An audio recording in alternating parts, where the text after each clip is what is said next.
Kyle Klingman with Track Wrestling. We're going close to Canada. We are going to Havre, Montana for the head wrestling coach at Montana State University Northern, Tyson Thivierge.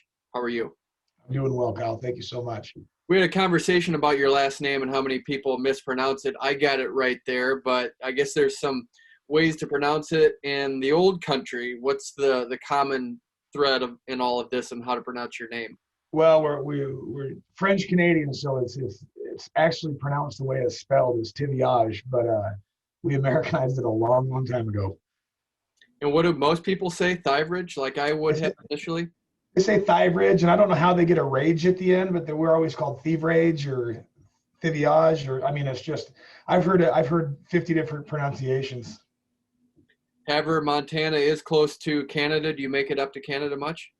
I haven't been to Canada. Last time I was in Canada, I went to Elkwater, just outside of Medicine Hat, which was about, I want to say 17 years ago. We're 45 miles away, and I rarely make a trip up there.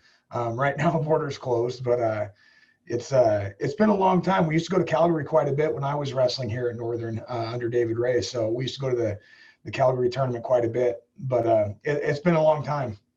Talk about David Ray. He was the coach of multiple NAIA Championships for Montana State Northern. What was he like to wrestle for? You were underneath him.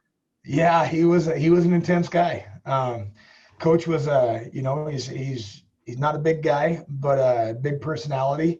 And it took a lot to understand David, but he wanted the best for you, and he'd push you as hard as he could possibly. He'd break you and then build you back up.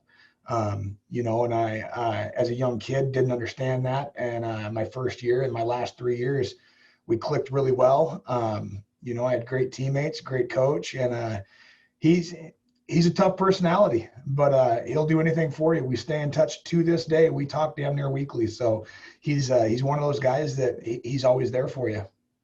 If you had to go from a scale of 1 to 100 on his level of crazy, where would he be? Close to 100. Very close to 100. David Ray, he was out there. We always joked and called it the Iowa mentality. He's from Kansas, but he wrestled at Iowa, and he had a formula for success, and it worked. And I'm appreciative that I was with him. I took a lot what he had, and I implemented into my own coaching style, and obviously adapt to today's kids and stuff like that. But it's what he had was great, and we enjoyed it. You were an NAIA champion at 197, I think. 184. 184, but then you had a mix of guys. You had 184, you had Turk Lords in there, you had Emmitt Willson. How did you build so many guys that were so solid in those upper weights? Those upper weights were tough. It was the right time. I came into Northern at the right time. We had, like you commented, we had Turk Lords. I come in and he's a national champ. Our 174-pounder Mark Lane was a national champ in '99. So my first year was tough, and then all of a sudden we add Emmitt Willson, Kyle Fisher. Kyle was a 3-time finalist, 4-time All-American. He won it. Emmitt Willson was a 3-time national champ.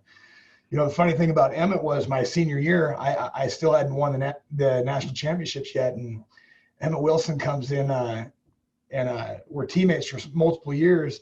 And my senior year, we don't have a 97-pounder. Turk won his 4th and graduated. And David said, well, it's between you and Emmitt. Whoever wins the wrestle off is staying at 184.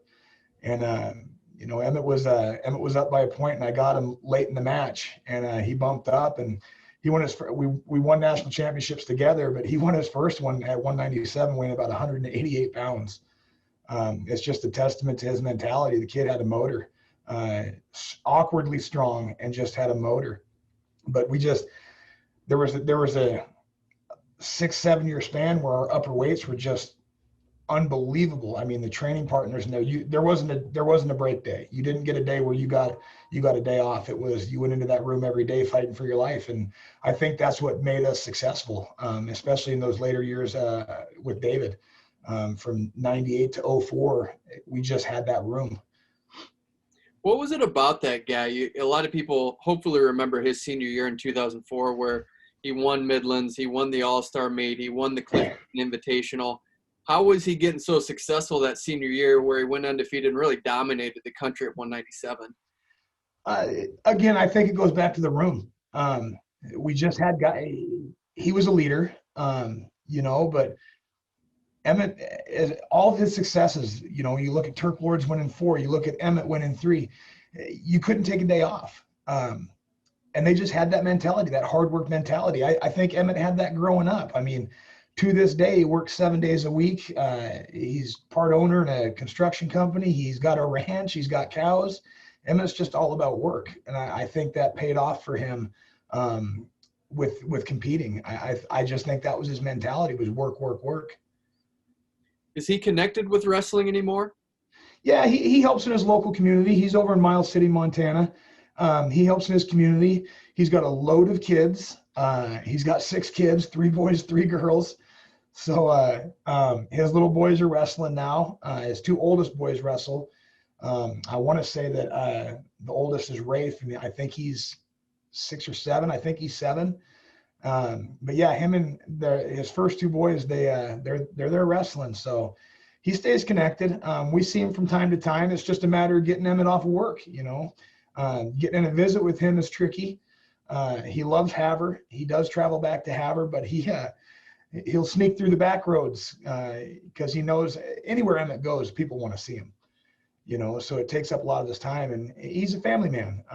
He's working, and he spends all his time with his family. So, we're excited about him, and we just love being around him. I think what you just said there, when you said wherever Emmitt goes, people want to see him, is that because he was so successful in wrestling? Was it because he had that dominant season in 2004? What is it that makes you say that? Emmitt's personality. People love him. Emmitt's a people person. It doesn't matter if you're 90 years old or you're 15 years old. Emmitt can hold a conversation with anybody.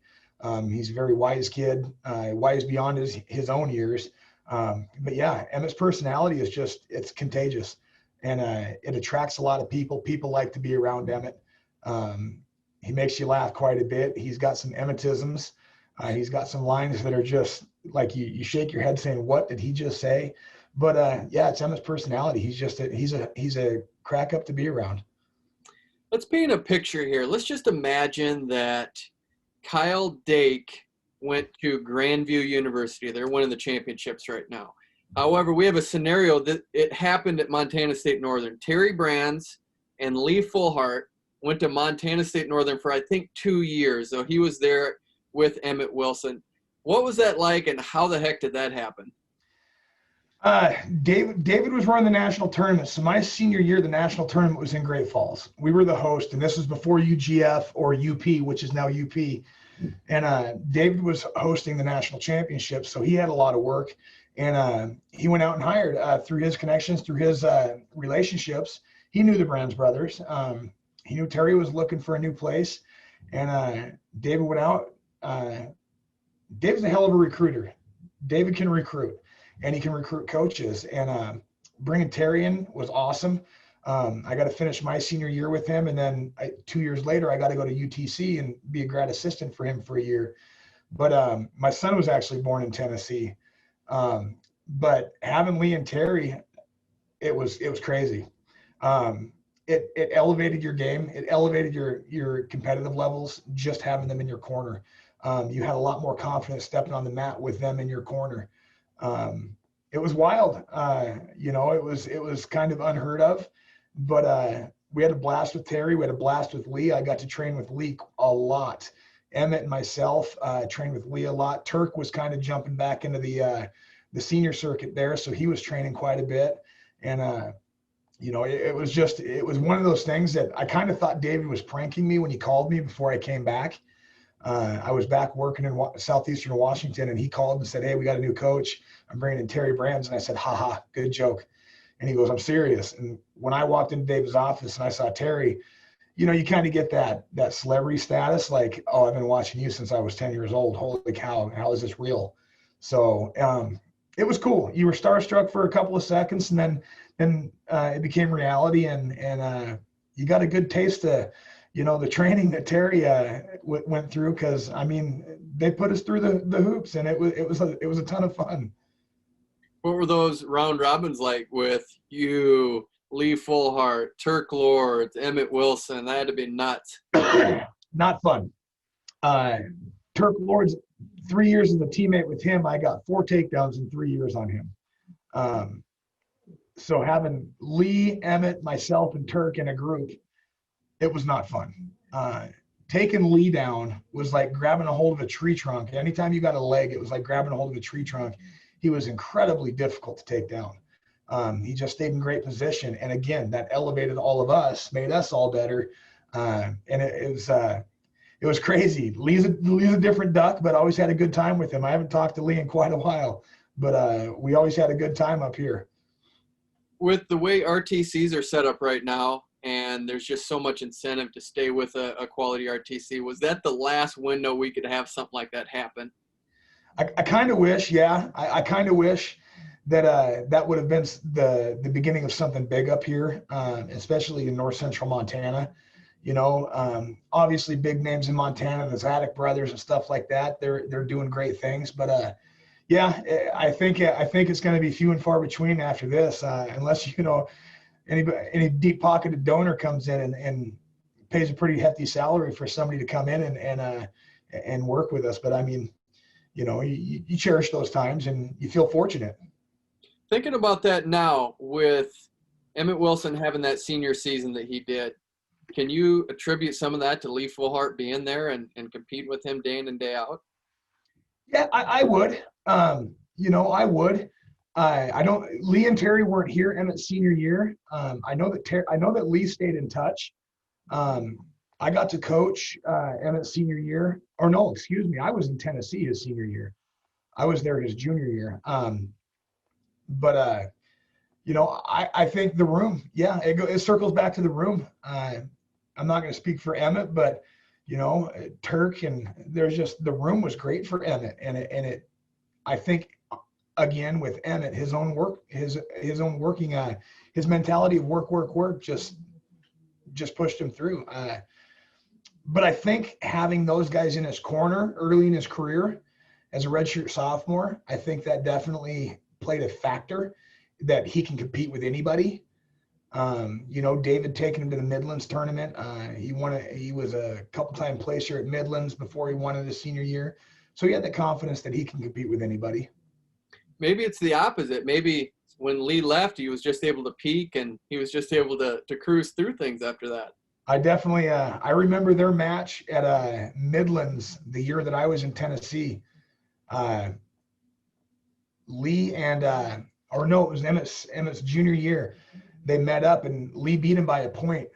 And I was kind of shocked. I was like, wow, I had 2 horses in the fight in there. And I'm like, I don't know who to go for here, because here I have one of my great friends and here I have a training partner competing against Emmitt. And it was a phenomenal match. It came down to riding, and Lee just nipped him. Grandview has won the last 9 in a row. What do you think about that? I think Nick needs to call me, No. I think it's incredible. What a streak. I know that when Northern won 4 in a row, or 3 in a row, I'm sorry, when we won 3 in a row, we were the hated man. We were the hated team.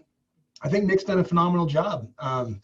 They got great facilities. They're in a great location. They got a great staff, and we're all playing catch up. But yeah, I think the formula he's got going right now is very successful. Of course, every coach is going to tell you they're jealous. I'm friends with Nick, but it's one of those things. You're just like, what do you got to do to beat him? We stay positive. We train with the mindset that we're going to win a national title. I think as a coach, you have to have that mindset. You can't falter and say, hey, we're fighting for second.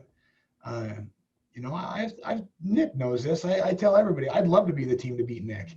I'd love to see Northern find that glory again. We continue to recruit and continue to put kids in the room to try and be that team. That's part of my motivation. I think Grandview's great for NAIA wrestling. I think it definitely puts us on the map a little bit more. But I definitely I'd like to have that Cinderella season and take them down. How do you do it though? I mean, not necessarily taking them down, but how do you get to that level again where you win a championship? Stay healthy, recruit well. The grades aren't an issue right now. We have an excellent academic team.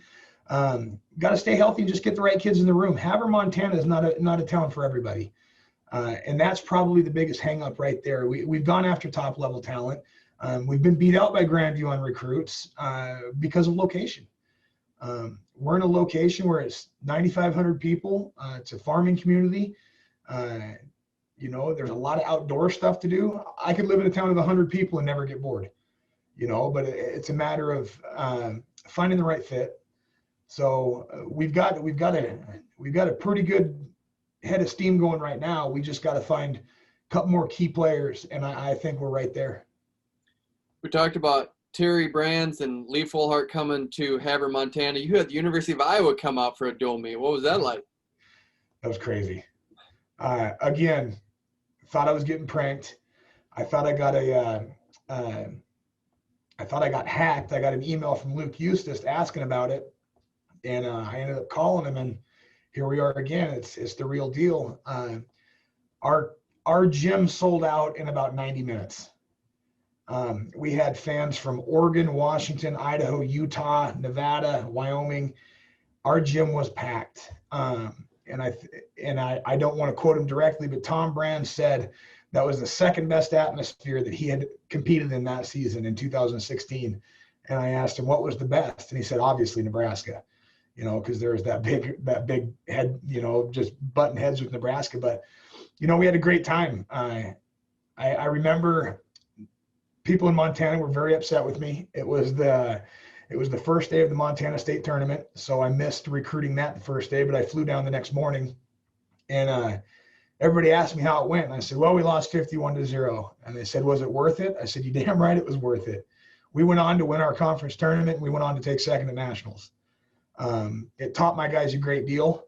I think a lot of my guys were starstruck, but we had 4 true freshmen in the lineup that went out there and competed.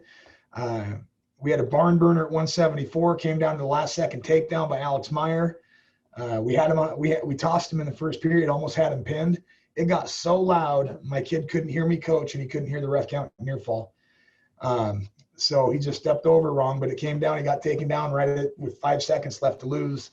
But it was fantastic.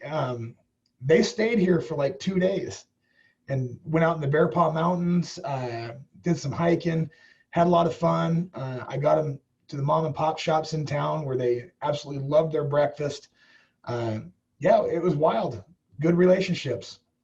I mean, but it's like having the Dallas Cowboys or the Boston Celtics or the New York Yankees come in. I mean, when you say the stuff you learn, is it just hard to get over just the awe that Iowa's coming to town? Yeah, you see that black singlet, and you talk about a Thomas Gilman. We're thinking they're bringing their 2s and 3s. Maybe they're going to bring a couple starters to say hi and do all that stuff. They brought their starting lineup. They had a break between their last duel and the national duels, so they brought their starting lineup. Thomas Gilman, I'll never forget this. I'm sitting there with my 125-pounder, and Thomas Gilman runs across the mat during the face-off. My kid didn't even take a step. Shook our kid's hand, and he's a true freshman, and he just kind of looks at me, and I go, that's an Iowa thing. I said, as soon as he started running, you should have went out there and met him.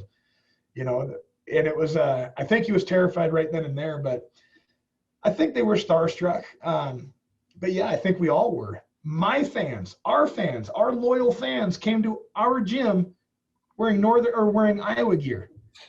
So I was like, what are you doing, traitors? They're like, oh, come on, it's Iowa. We got to support Iowa. And I'm like, I get it. But they were great. They stayed 45 minutes after the duel, signing autographs, doing the public thing. And I was taken back. I was really pleased with that. It was great to see. Are you the show in Montana? Do people gravitate toward that and know about you when there's a high school recruit? When there's we got to battle Providence now.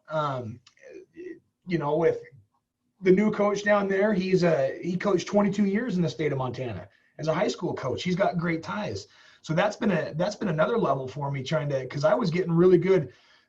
Like I'd hit the east side of the state, get all the east side, all the small school kids, and the talented kids like the Brandon Weber's, 3-time finalist and a national champion, and his brother, who, I mean, we pick up talent, but now we got to battle Steve Komack, and he's got great relationships throughout the state. So they don't gravitate towards Northern. Even kids in Montana, some kids in Montana look to get out of Montana for a little bit.